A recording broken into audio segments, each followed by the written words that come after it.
Hello दोस्तों, कैसे हैं आप सब।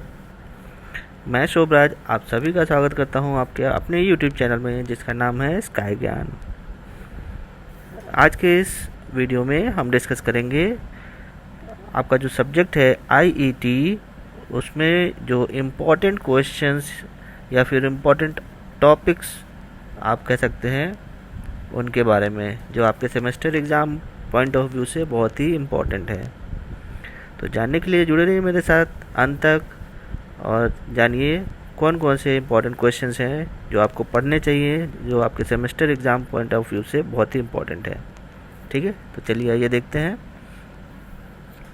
सबसे पहला जो क्वेश्चन है इसमें आपको ये पढ़ना है एससीआर, डाएक, ट्राएक और यूजेटी, ये चार बहुत ही इम्पोर्टेंट टॉपिक्स हैं। ठीक है, जिनके बारे में आपको क्या क्या पढ़ना है, उसका ऑपरेशन पढ़ना है, उनकी वीआई कैरेक्टरिस्टिक्स पढ़नी है, एप्लीकेशन पढ़ना है, उसका सिंबल क्या होता है और उसका फिजिकल स्ट्रक्चर कैसा होता है। ये सारी चीज़ें आपको इन चारों टॉपिक्स के बारे में पढ़ना है, बहुत ही इंपॉर्टेंट है। 100% आपके पेपर में ये आएगा। ठीक है, दूसरा क्वेश्चन ये है कि एससीआर जो होता है उसकी ट्रिगरिंग क्या होती है, मतलब ट्रिगरिंग क्या होती है और कितने टाइप्स की ट्रिगरिंग होती है, कितने टाइप से आप एससीआर को ट्रिगर कर सकते हैं। ठीक है, फिर नेक्स्ट क्वेश्चन है कि आप एससीआर को एक बार ऑन करने के बाद टर्न ऑफ कैसे किया जाता है, कितने ऐसे मेथड्स हैं जिनसे हम एससीआर को ऑफ कर सकते हैं। बहुत ही इंपॉर्टेंट क्वेश्चन है, इन दोनों में से एक क्वेश्चन तो ज़रूर पेपर में आता है। ठीक है, प्रोटेक्शन ऑफ थायरिस्टर्स, ये भी एक बहुत ही इंपॉर्टेंट टॉपिक है, छोटा सा टॉपिक है बट इम्पॉर्टेंट टॉपिक है। ठीक है, नेक्स्ट है UJT as a relaxation oscillator. यहाँ तो यूजेटी जो है आपको पढ़ना है कि यूजेटी होता क्या है, उसका ऑपरेशन क्या होता है, कैरेक्टरिस्टिक क्या होती है, सिंबल स्ट्रक्चर वगैरह वगैरह। लेकिन यहाँ पर ये एक एप्लीकेशन है रिलैक्सेशन ऑसिलेटर यूजिंग यूजेटी। ठीक है, ये एक पेपर में क्वेश्चन आता है। ठीक है, तो इसको ज़रूर पढ़िएगा। फिर नेक्स्ट क्वेश्चन है single phase, three phase, controlled half wave and full wave rectifier. ठीक है, मतलब single phase half wave rectifier, full wave rectifier, three phase half wave rectifier, full wave rectifier. ठीक है, तो इनमें से एक क्वेश्चन 100% आपके पेपर में आएगा। ठीक है, अब आइए एससीआर का जो एप्लीकेशन है उस पर। एससीआर का जो एप्लीकेशन है उसमें बैटरी चार्जर है, वोल्टेज रेगुलेटर है, इमरजेंसी लाइट है।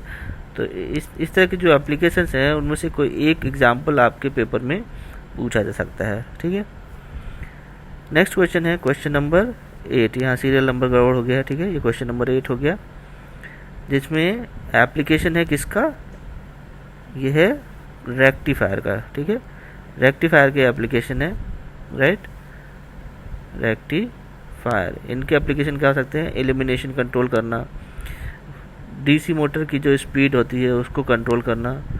तो ये सारी चीज़ें रेक्टिफायर से कंट्रोल होती है, तो इनको आपको ज़रूर पढ़ना है, एक क्वेश्चन आ सकता है इसमें से। ठीक है, फिर क्वेश्चन है इन्वर्टर। पहले तो इन्वर्टर क्या होता है, उसकी वर्किंग, उसके टाइप्स, डायग्राम सहित ये आपको पढ़ना है। ठीक है, इसमें जितने भी टाइप्स हैं उनमें से कोई एक टाइप आपके पेपर में पूछा जा सकता है। ठीक है, फिर नेक्स्ट क्वेश्चन है साइक्लो कन्वर्टर क्या होता है और उसको डायग्राम से आपको एक्सप्लेन करना होगा। ठीक है, एक क्वेश्चन ज़रूर आएगा ये। नेक्स्ट क्वेश्चन चॉपर क्या होता है, उसमें कितने टाइप्स के चॉपर्स होते हैं। ठीक है, कोई एक चॉपर आपसे पूछा जा सकता है और उसकी वर्किंग पूछी जा सकती है। ठीक है, नेक्स्ट टॉपिक है इंडक्शन एंड डाइलेक्ट्रिक हीटिंग। दो तरीके की हीटिंग है, induction heating and dielectric heating. तो इन दोनों में से कोई एक आपसे पूछा जा सकता है। ठीक है, कि उसका हीटिंग प्रिंसिपल क्या होता है। तो इन दोनों को आपको पढ़ना पड़ेगा, क्योंकि दोनों में से कोई भी एक क्वेश्चन पेपर में 100% आना ही आना है। ठीक है, फिर आते हैं ट्रांसड्यूसर के ऊपर। ट्रांसड्यूसर सबसे पहले आपको पढ़ना है ट्रांसड्यूसर क्या होता है। ठीक है, उसके बेसिक्स के बारे में, उसके कितने टाइप्स होते हैं, ये तो एक क्वेश्चन बनता है। उसके बाद जो बहुत इंपॉर्टेंट ट्रांसड्यूसर्स हैं वो है क्रिस्टल ऑसिलेटर, एलवीडीटी। ये इन दोनों में से एक क्वेश्चन तो 100% पेपर में आता ही आता है। ठीक है, तो कोई एक ज़रूर पढ़ लीजिए, राइट। इनफैक्ट इन ट्रांसड्यूसर्स में जितने टाइप्स हैं उनमें से इन दोनों को तो कंफर्म पढ़ ही, ठीक है। फिर नेक्स्ट टॉपिक आता है ऑपरेशनल एम्पलीफायर। तो यहाँ पर ऑपरेशनल एम्पलीफायर क्या होता है ये पढ़ना है आपको। उसके बाद उसकी कैरेक्टरिस्टिक्स क्या क्या होती हैं, ठीक है, जैसे इनपुट इम्पीडेंस हो गया, आउटपुट इम्पीडेंस हो गया, बैंडविड्थ हो गया, ये सारी चीज़ें आपको पढ़नी है। इनपुट ऑफसेट वोल्टेज हो गया, राइट। फिर आता है इंस्ट्रूमेंटेशन एम्पलीफायर। ये बहुत ही इंपॉर्टेंट क्वेश्चन है, ठीक है, ये पेपर में ज़रूर आएगा आपका, तो इसको ज़रूर पढ़ लीजिएगा, उसका डायग्राम ज़रूर बनाइएगा, ठीक है। डायग्राम आपके बहुत ही इंपॉर्टेंट होते हैं, तो डायग्राम ज़रूर बनाइए, राइट। फिर नेक्स्ट क्वेश्चन है एलईडी, एलसीडी, फोटो डायोड या फोटो ट्रांजिस्टर। ये चारों टॉपिक में से एक क्वेश्चन 100% आपके पेपर में आना ही आना है, ठीक है, कि ये क्या होता है, उसकी वर्किंग आपको समझानी होगी, ठीक है। उसके बाद नेक्स्ट टॉपिक है लेज़र। आपको बताना है लेज़र क्या होता है, ठीक है, कितने टाइप्स का होता है, इनमें से कोई एक लेज़र की वर्किंग आपसे पूछी जा सकता है, ठीक है।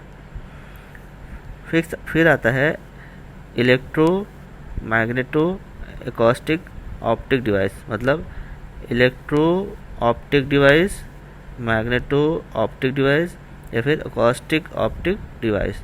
इन तीनों में से एक 100% आपके पेपर में आएगा, ठीक है, तो ज़रूर पढ़ लीजिएगा। बहुत बड़ा नहीं है, छोटा सा टॉपिक है। फिर लास्ट टॉपिक है ऑप्टिकल फाइबर सेंसर। ये हर बार पेपर में ज़रूर पूछा जाता है शॉर्ट नोट्स के कि ऑप्टिकल फाइबर सेंसर क्या होता है, ठीक है। तो ये कुछ इंपॉर्टेंट क्वेश्चंस हैं।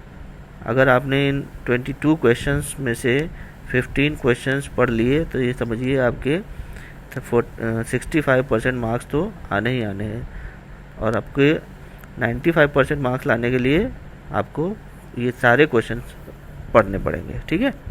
और 100% लाने के लिए तो आपको सारे टॉपिक्स पढ़ने ही पड़ने पड़ेंगे, ठीक है। आई होप आपको ये वीडियो अच्छा लगा होगा। वीडियो अच्छा लगा हो तो लाइक ज़रूर कीजिएगा, चैनल सब्सक्राइब कीजिएगा और शेयर करना ना भूलिएगा, ठीक है। Thank you very much.